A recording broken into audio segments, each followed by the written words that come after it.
Hello guys, Sandeep Sharma tax solution के YouTube channel पर आप सभी का स्वागत है। मैं संदीप शर्मा आज आपके लिए लाए हुए एक नई वीडियो। चलिए शुरू करते हैं। हाँ जी, थंबनेल आपने बिल्कुल सही पढ़ा। हेलो दोस्तों, welcome back to my YouTube channel. आज हम चर्चा करेंगे टीडीएस की पेमेंट ऑनलाइन कैसे करते हैं। टीडीएस की पेमेंट हमें क्यों और किस डेट तक डिपॉजिट करानी होती है, आज हम सीखेंगे इस वीडियो में। तो चलिए शुरू करते हैं। What is TDS? टीडीएस क्या है? टीडीएस और tax deducted at source is income tax reduced from the money paid at the time of making specified payment such as rent, a commission, professional fees, salary, interest etcetera by the person making such payments. TDS हमें जब हम किसी को commission दे रहे हैं, rent पे कर रहे हैं, प्रोफेशनल फीस दे रहे हैं, सैलरी दे रहे हैं, इंटरेस्ट की पेमेंट कर रहे हैं, तो हमें क्या करना है? टीडीएस डिडक्ट करना है। टीडीएस डिडक्ट करके हमें क्या करनी है? पेमेंट करनी है। Any person making specified payments mentioned under the income tax act are required to deduct TDS at the time of making such specified payment. जो स्पेसिफाइड पेमेंट है वो इनकम टैक्स एक्ट के अंदर मेंशन है। इसके बाद जब हम पेमेंट कर रहे हैं उसी टाइम हमें क्या करना है? टीडीएस डिडक्ट करना है। पेमेंट करते टाइम हमें टीडीएस डिडक्ट करना है। टीडीएस डिडक्ट करने के बाद हमें डिपॉजिट कब कराना है, उसकी ड्यू डेट्स क्या है, चलिए हम देखते हैं। What is the due date for depositing the TDS of the government? TDS deposit करने की जो ड्यू डेट है वो क्या है? The tax deducted at source must to be deposit to the government by 7th of the subsequent month. हर महीने की 7 तारीख या 7 तारीख से पहले हमें क्या करना है? टीडीएस डिपॉजिट कराना है। For instance TDS deduct in the month of June must paid to the government of 7th July. जैसे हमने जून मंथ का टीडीएस डिडक्ट किया है तो हमें 7 जुलाई से पहले क्या करना है? डिपॉजिट कराना है। However the TDS deducted in the month March can be deposit till 30th अप्रैल। यदि हमने मार्च में टीडीएस डिडक्ट किया है तो हम 30th अप्रैल तक डिपॉजिट करा सकते हैं। ये हमें मार्च महीने में थोड़ी सी रिलैक्सेशन दी जाती है। तो मार्च के महीने की हम कब तक जमा करा सकते हैं? 30th अप्रैल तक। बाकी 11 महीने की हमें पेमेंट कितने? 7 तारीख से पहले करनी होती है। इसके बाद what is the due date of filing TDS return? TDS की रिटर्न्स की ड्यू डेट क्या रहेंगी? कब जमा करानी है? Filing of TDS return mandatory for all persons. TDS की रिटर्न्स क्या है? मैंडेटरी है। Who have deducted TDS? TDS return is to be submitted quarterly. TDS की रिटर्न हमें क्या करनी है? क्वार्टरली सबमिट करनी है, क्वार्टरली फाइल करनी है। Different form are prescribed for filing returns. TDS returns के लिए डिफरेंट टाइप के फॉर्म प्रिस्क्राइब है depending upon the purpose of the deduction of TDS. Depend करता है कि आपने किस पर्पज के लिए टीडीएस डिडक्ट किया है। आज हम बात करेंगे टीडीएस ऑन रेंट के बारे में। टीडीएस ऑन रेंट, जब हम रेंट की पेमेंट करते हैं तो हमें किस रेट से टीडीएस काटना होगा, कब जमा कराना होगा, कैसे जमा कराना होगा, तो आज हम सारे कुछ देखते हैं। चलिए मैं कुछ सेक्शन दिखा देता हूँ किस रेट से टीडीएस डिपॉजिट कराना होता है, किस रेट से टीडीएस हमें डिडक्ट करना होता है। तो चलिए यहाँ पर हम स्क्रॉल डाउन करके नीचे आ जाते हैं। यहाँ पर नेचर ऑफ पेमेंट है, यहाँ पर बेसिक कट ऑफ दे रखे हैं, इंडिविजुअल या कंपनी के लिए तक रेट दिए हुए हैं। मैं स्क्रॉल डाउन करके नीचे आ जाता हूँ, यहाँ पर सारे सेक्शन दिए हुए हैं। आज हम बात करेंगे ओनली 194I के बारे में। इसकी थ्रेशोल्ड लिमिट है 2,40,000 पर एनम। 2,40,000 से हमारी 1 साल के अंदर 2,40,000 से ज़्यादा की हम किसी को पेमेंट कर रहे हैं तो हमें उसका TDS डिडक्ट करना होगा। TDS इंडिविजुअल को कर रहे हैं तो हमें 10% के हिसाब से करना है, और कंपनी को कर रहे हैं तो भी हमें 10% के साथ TDS डिडक्ट करना होगा।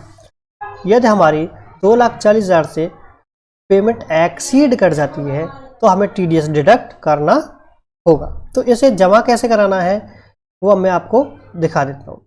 ये सीट मैं आपको वीडियो के डिस्क्रिप्शन में दे दूंगा, आप वहाँ जाके डाउनलोड कर सकते हैं। तो चलिए गूगल पर चलते हैं। यहाँ मैं गूगल पर आ चुका हूँ। यहाँ पर हमें टाइप करना है 10 NSDL 10 NSDL 10 NSDL। यहाँ पर मैंने टाइप किया।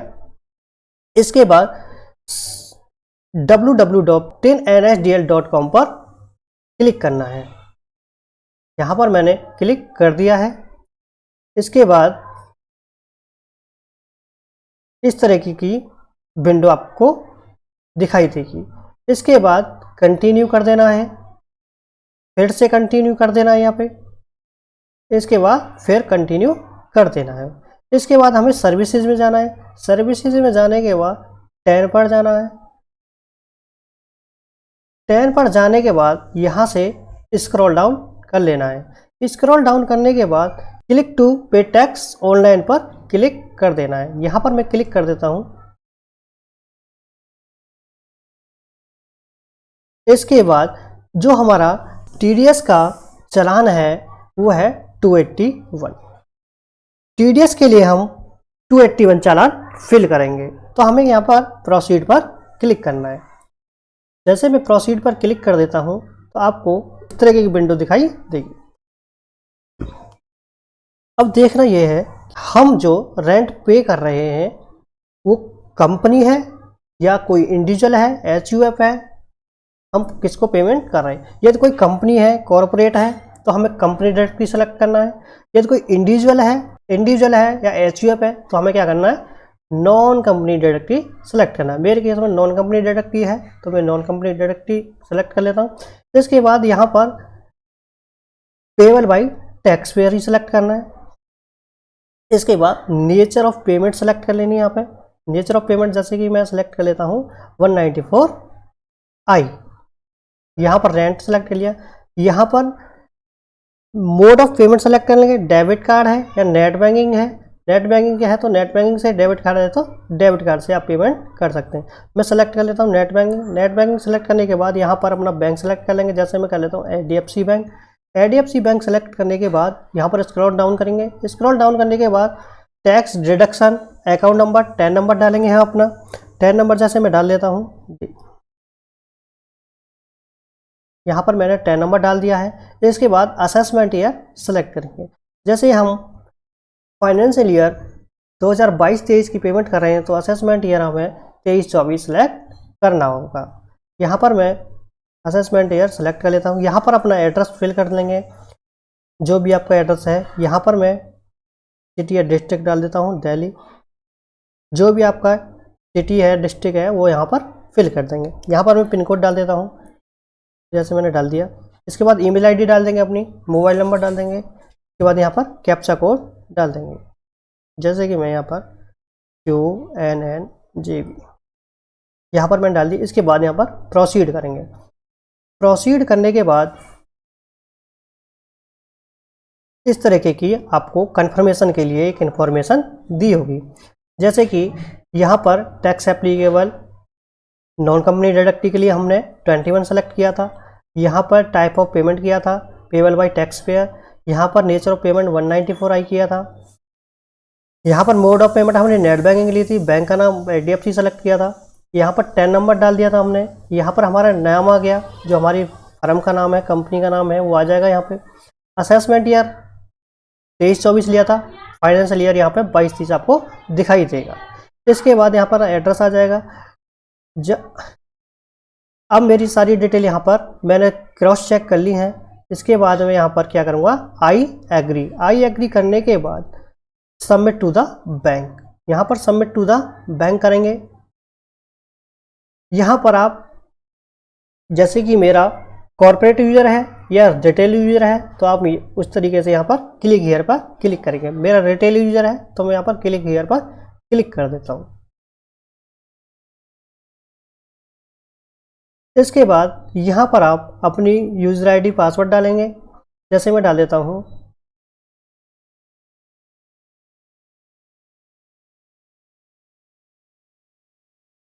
ये मैंने यूजर आईडी पासवर्ड डाल देता हूँ।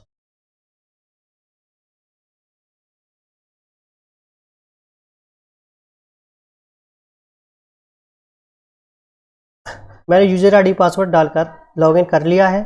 इसके बाद यहाँ पर अकाउंट नंबर सेलेक्ट करेंगे। अकाउंट नंबर सेलेक्ट करने के बाद यहाँ पर बेसिक टैक्स में अमाउंट डाल देंगे जितना भी हमें टीडीएस डिपॉजिट कराना है। जैसे कि मैं 50,000 रुपये रेंट पे करता हूँ तो मेरा 10% के हिसाब से मुझे 5,000 रुपये टीडीएस डिपॉजिट कराना है। जैसे मैं यहाँ पर डाल देता हूँ 5,000 रुपये।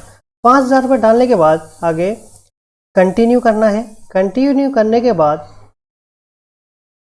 आपको यहाँ पर फिर से एक बार सारी डिटेल मिल जाएंगी।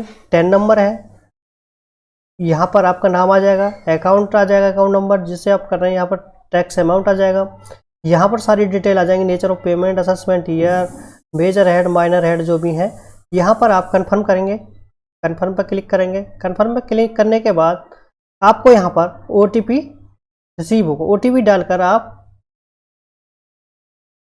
सबमिट पर क्लिक करेंगे। OTP डालकर आप सबमिट पर क्लिक करेंगे। जैसा कि मैं OTP डाल लेता हूँ और सबमिट पर क्लिक कर देता हूँ। इसके बाद सबमिट पर क्लिक करने के बाद आपको डाउनलोड का ऑप्शन मिलेगा। डाउनलोड चालान करके आपको इस तरीके का एक चालान रिसीव होगा।